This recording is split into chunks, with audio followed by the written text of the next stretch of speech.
బర్ణి గారి కష్టం బర్ణి గారికి కూడా రాకూడదండి. తనుజాకు అవసరం ఉన్నప్పుడేమో నాన్న, అవసరం తీరిపోయాక బర్ణి సార్. ఆయన చూస్తుంటే పాపం జాలేస్తుంది. ఎలాంటి కంటెస్టెంట్ అండి, ఎలా అయిపోయాడు.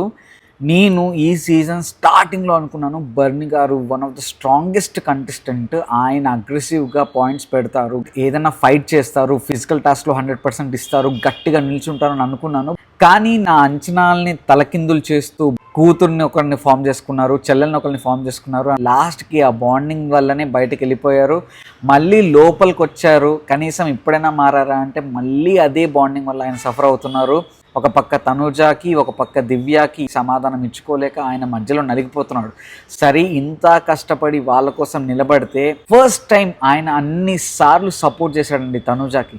ఒక్కసారి అడిగాడు, తనుజ నా కోసం నీ పవర్ని యూజ్ చేస్తావా అంటే ఒక్క మాట అన్నదండి, లేదు నేను ప్రామిస్ చేశాను, అయినా బ్రేక్ చేసుకోవచ్చు కానీ నేను వాడాలనుకోవట్లేదు అని.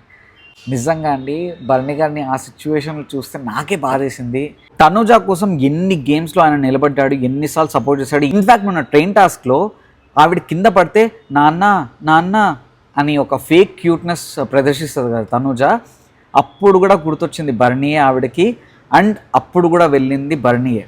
అండ్ సపోర్ట్ చేయమన్నప్పుడు ఒక్కసారి కూడా నిల్చోలేదు. ఇలాంటి వాళ్ళ కోసం ఆయన నిలబడి బయటకు వెళ్ళిపోయి మళ్ళీ లోపలికి వచ్చాక కూడా ఆయన నలిగిపోతున్నాడు.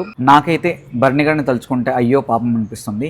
ఇంతకీ బర్ణి గారిని చూసాక, బర్ణి గారి ఆటను చూసాక, బర్ణి గారికి మొన్న తనుజ చేసిన దాని గురించి మీ స్పందన ఏంటో కామెంట్ సెక్షన్లో మెన్షన్ చేయండి. ఇలాంటి హానెస్ట్ జెన్యూన్ రివ్యూస్ కోసం don't forget to like, share and subscribe. Life ఏ జిందగీ.